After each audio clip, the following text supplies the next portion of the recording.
rappeurs qui ont pas de sous. Top 5, Favé. Les rappeurs qui ont déjà chié à la Fnac. Top 7, Favé. Il aurait chié à la Fnac des Champs-Élysées après avoir mangé un chicken street. Il était accompagné de Kershak.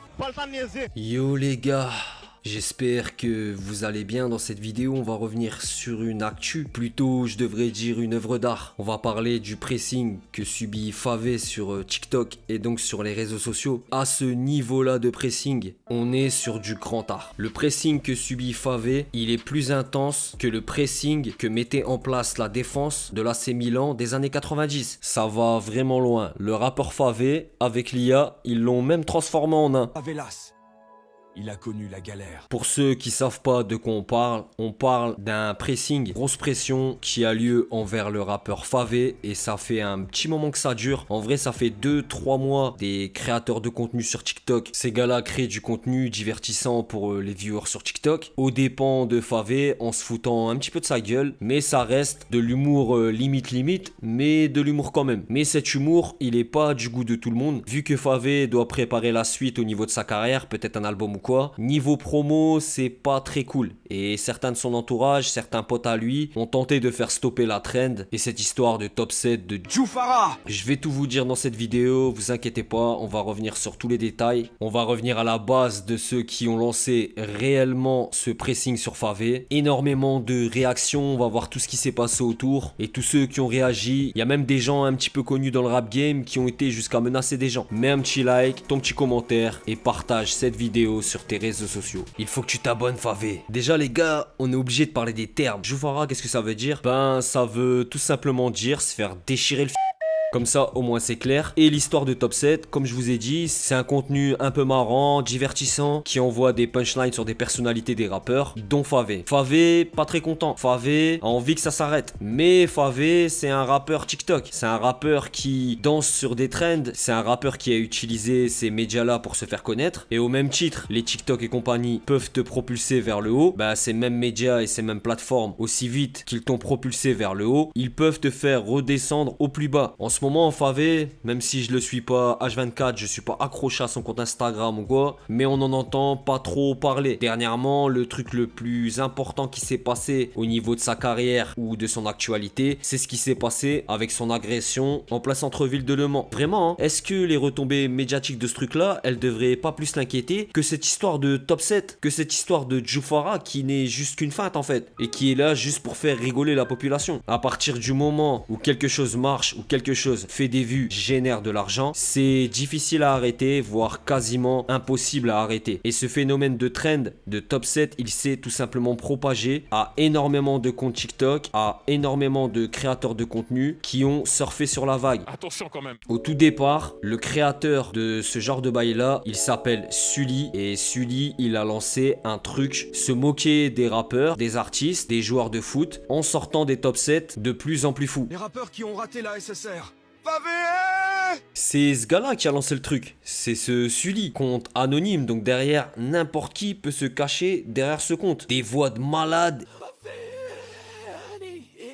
C'est marrant de fou. Moi, quand je regarde ça, je suis obligé de rigoler. Celui qui me dit que ce délire-là, avec les voix, les top 7 et tout, c'est pas marrant, franchement, vous êtes de pierre, les gars. Favé savait pas à quel moment il faut traverser un passage piéton. Et maintenant, il y a plein de comptes qui font ce genre de bail, ce genre de contenu, et ça marche ultra fort. Donc c'est pour ça que je vous dis, ça sera impossible à arrêter. Et si les gens ont décidé que Favé devait être la cible parce que ça clique et parce que ça ramène de l'argent, bah malheureusement, ça sera la cible. Certains crient au harcèlement, certains crient au génie. Son image, elle est un petit peu égratignée par ces gens-là qui se foutent de sa gueule, on va dire. Mais vas-y les gars, depuis la nuit des temps, des humoristes se moquent des personnalités publiques, footballeurs, acteurs, politiciens, bref, tout ce qui passe devant une caméra ou à un micro. Et la plupart des gens, ils voient ça comme la rançon de la notoriété, ou en tout cas une partie de la notoriété. C'est sûr qu'un rappeur qui voit des vidéos de lui, que tout le monde clique, et que ces vidéos, entre guillemets, guillemets, elle touche un petit peu à sa crédibilité et à son image publique, c'est sûr que ça doit être dur à gérer si derrière il y a un projet à sortir. Et à l'heure actuelle, Favé, la seule chose qu'il a fait pour répondre à ce drama et à ce foutage de gueule sur TikTok, à ce gros pressing, c'est une danse les gars. C'est un playback en mode il danse. C'est léger quand même. De toute façon, il aura pas le choix d'utiliser ce bad buzz à son avantage. Franchement, il aura pas le choix. Pour le moment, ça va vraiment pas s'arrêter. Évidemment que sur les extensions longues. Ah, l'humour TikTok. Et les gens parlent d'harcèlement par rapport à ce pressing que subit Favé. Mais par exemple, le pressing ultra sale qu'a subi Alrima, par exemple, là, tout le monde trouvait ça normal. Tout le monde a continué à riposter et à se foutre de sa gueule. Alors que au final... Le pressing de Favé et Alrima, c'est un peu le même délire. Quand il s'agit de Favé, c'est pas bien, c'est de l'harcèlement. Et quand il s'agit de Alrima, bah, c'est tout à fait normal. On dirait que Favé ne ferait pas de mal à une mouche, les gars. Donc c'est peut-être pour ça que les gens parlent plus facilement de harcèlement pour lui. Mais par contre, par exemple pour Alrima, là c'est pas harcèlement. Là c'est marrant, c'est rigolo. Je prends pas la défense de Alrima, mais le pressing qu'a subi Alrima, il est ultra sale. Et le peu de carrière que Alrima avait, on va dire, les gens lui ont détruit. Bon, il les a aidés, les gens, à détruire sa carrière. On va pas se le cacher. Mais c'est le même système que Favé. C'est des rappeurs qui percent avec TikTok, avec des danses, des trends qui sont pas forcément dans l'ADN du rap, même si ça le devient de plus en plus. Donc ces outils-là peuvent te faire, mais ils peuvent te défaire. Donc il faut dire les gars, est-ce qu'on condamne tout? Est-ce que ça aussi c'est du harcèlement? Ou est-ce que c'est rigolo? Est-ce que c'est marrant? Bon gringo, si t'es encore là dans la vidéo, c'est que tu kiffes la vidéo. On fait une petite pause parce qu'après je vais encore envoyer. Et là c'est le moment de t'abonner à la chaîne si t'es pas encore abonné.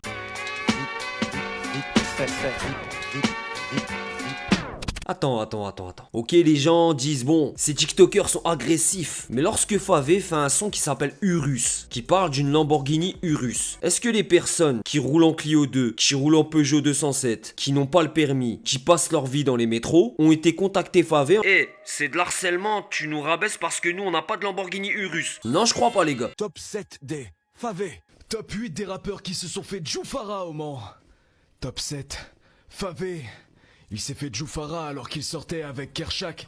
Et au niveau du pressing de Favé, il y a une seule personne qui agit un petit peu à visage découvert, c'est le TikToker Anime. Anime, lui, il commence à être dans une sauce et d'ailleurs, au niveau de ce pressing, il a pris la parole et il a dit tout simplement qu'il allait stopper parce qu'il a reçu l'appel d'un ami. On se croirait dans Qui veut gagner des millions, les gars. Est-ce que c'est votre dernier mot? Genre, il a reçu l'appel d'un ami de Favé, en l'occurrence Kershak. Il faut que t'arrêtes le pressing sur Favé parce que c'est pas drôle. Bon, déjà, il faudrait savoir qui est Kershak, les gars. C'est un rappeur cagoulé, on va dire, qui est dans l'entourage de Favé. Je vous mets l'extrait maintenant. Je connais assez bien Kershak et du coup il m'a envoyé un SMS. Il a l'air C'est grave vrai gentil en plus. Ouais, il est grave sympa, il est pas un coup de pression, mais il m'a dit ah frérot c'est pas trop marrant, du coup on va arrêter. Ouais, en vrai. Non mais en vrai je comprends, je pensais pas que ça prendrait cette ampleur. Kershak, il s'occupe du pressing sur Favé, mais est-ce qu'il s'occupe du pressing sur lui-même? Et en gros, ouais, il a appelé le TikToker en disant fallait arrêter parce que en gros c'était pas drôle et ça allait trop loin. Pour les futurs bails de Favé, au niveau promotion, avoir un sale pressing comme ça, les gars, il y a même des tutos pour apprendre la voix top 7. Il faut que vous dites la fin de phrase comme si vous étiez pressé. Regardez. Top 5 des rappeurs. Tu vois, le rappeur, et j'étais pressé quand je le dis. Je suis pressé de le dire. Top 5. Favé. Top 6. Nino. Top 4. Booba. Et parfois, vous faites vous baissez un peu. Vous baissez un peu la tonalité. Vous baissez un peu la tonalité sur genre 2-3 phrases après. Comme ça crée aussi... À quand la formation payante, les gars? Ça se trouve, ça va arriver. On a l'abri de rien. Non, ça va vraiment trop loin, les gars. Il y a même un gars qui a créé des cartes comme les cartes Pokémon, mais en mode rappeur, et il a fait la carte Favé. Et on commence avec Favé, avec Djoufara et Pressing. Très très belle cette carte, je l'avais pas. Je l'avais pas, il a dit. Non, je suis mort. Ça va être vraiment très dur d'arrêter tout ça, puisque tous ces gens-là font énormément de clics en fait. Donc tant que ça fera du clic, tant que ça fera de l'oseille, Ça s'arrêtera pas. Top 8 des rappeurs qui se sont fait Djoufara au Mans. pour ce drama par rapport au gros pressing de Favé, je pense que j'ai été complet, mais il me manque un seul élément. Naskid, il fait semblant de pas aimer la polémique, mais en vrai, ça se voit qu'il kiffe ça. Par rapport au drama Favé, par rapport à son pressing, il a pris la parole et il a dit des grosses dingueries. En gros, c'est à la limite de la menace. efficace. Et ce qu'il dit lui, c'est que si le pressing sur Favé continue sur TikTok, le TikToker anime, il s'expose à des sanctions. Et en gros, l'équipe de Favé, ils vont lui faire du sale. Je vous laisse l'extrait, vous allez voir, c'est une dinguerie. Les gars, Anime, vous le savez, c'est le frérot. Anime, si je l'amène, il y a l'équipe de Favé, ils vont le niquer. Donc moi, les gars, Anime, il est one-tête par l'équipe de Favé. Parce que lui, il est bien drôle à faire ses TikTok à 2 millions, à faire top 7 des rappeurs qui se sont fait Djoufara. Top 7, Favé, mais il va se faire niquer, gros. Et il croit que c'est des lol. T'as vu comme tout le monde et t'as compris, je pense, que Naskid, il incite fortement Anime et les comptes qui font le pressing sur Favé d'arrêter ça de suite parce que les répercussions, elles vont être terribles, même limite physiques pour eux. C'est-à-dire What? Naskid, il fait semblant de pas aimer les polémiques, de pas rechercher le buzz, tout ça, mais clairement, c'est ce qu'il recherche le plus. Même lorsqu'il fait des écoutes de sons de rappeurs pas très connus sur TikTok ou Twitch, ça tourne souvent au drama. Et là, encore une fois, c'est ressenti comme un Naskid qui vient essayer de gratter un petit peu de buzz et essayer de ramener du monde sur ses live streaming. Et comme je vous ai dit tout à l'heure, faire un petit peu d'oseille.